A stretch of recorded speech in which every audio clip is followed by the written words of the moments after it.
Alright, so we're going to be practicing some equation solving techniques.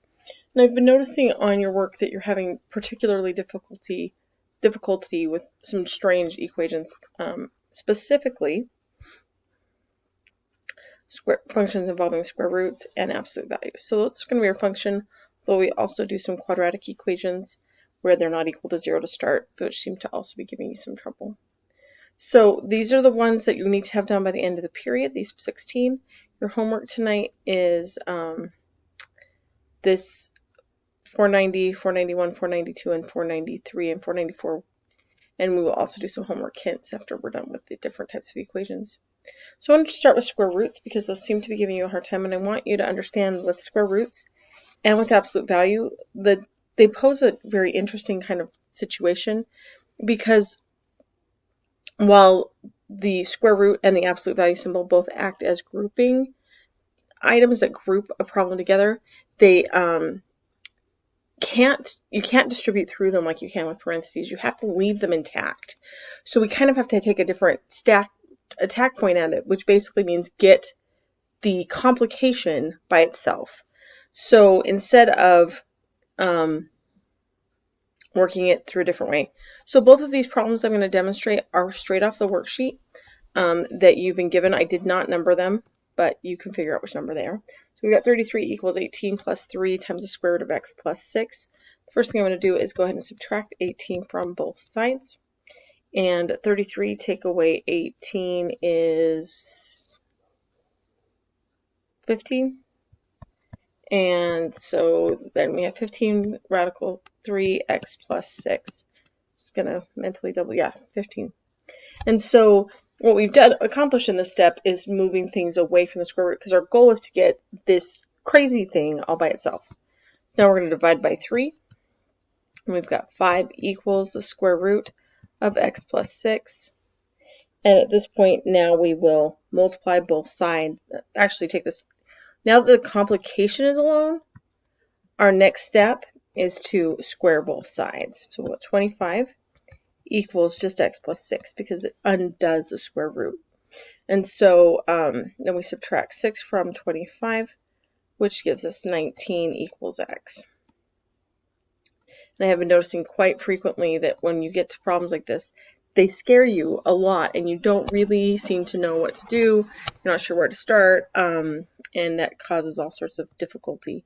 Now, so it's really straightforward when there's one square root involved, but when there's another, let's say we had a problem, I'm just making this one up off the top of my head, so it might not work out very well. So we had this problem, the square root of x plus 5, notice the 5 is not under the square root symbol, is equal to the square root of x minus 8, where the 8 is under the square root symbol. So this is a little more complicated because I cannot get the square root alone. And so even back here, I could have started by squaring both sides right from the start, but I'm going to go ahead and do it with this one right here. This, again, is not on your worksheet. Just a problem I just made up randomly, in case you're wondering where it came from. It does match a problem that was on your homework a couple of days ago. I don't remember which classes I went over it in, but I did go over it in a few classes. We have to be really careful here. I'm going to change colors.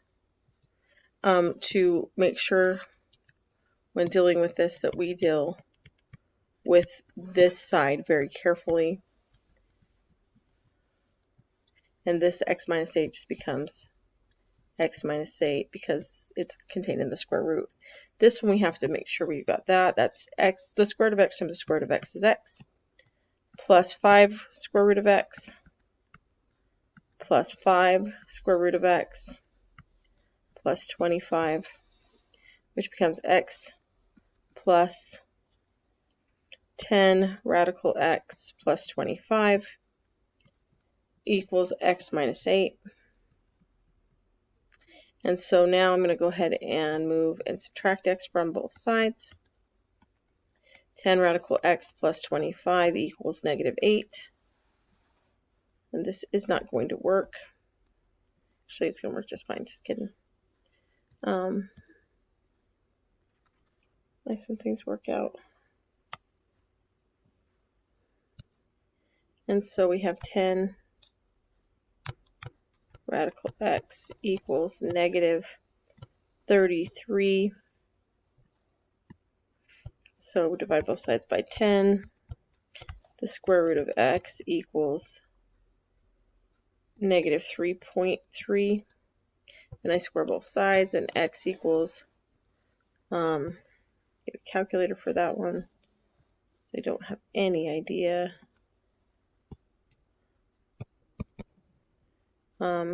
Negative 3.3,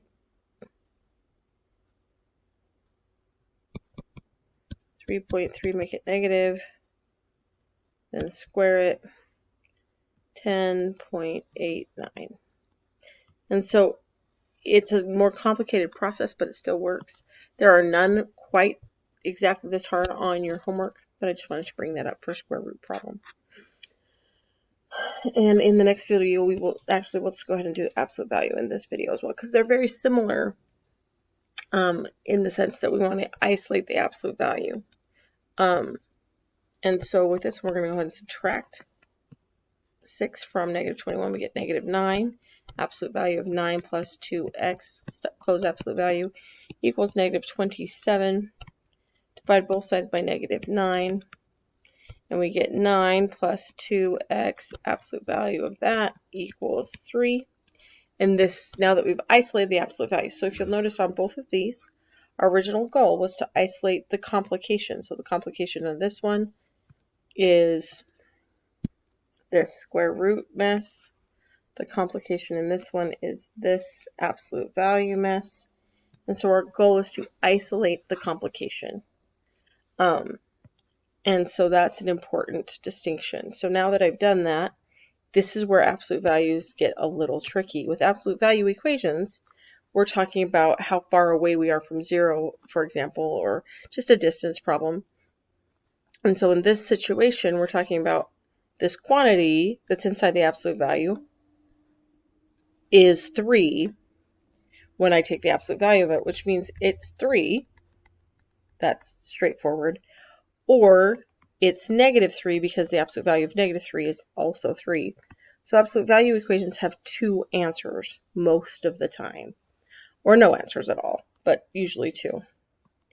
And so now that I'm there, I'm going to go ahead and subtract 9 from both sides of the simple one, which gives me negative 6, and divide by 2. And x is negative 3. And then on this one, again, subtract 9 from both sides. 2x equals negative 12, divide by 2, and x equals negative 6. And so those are our 2 answers. So just keep that in mind with absolute values, that you are looking for 2 answers.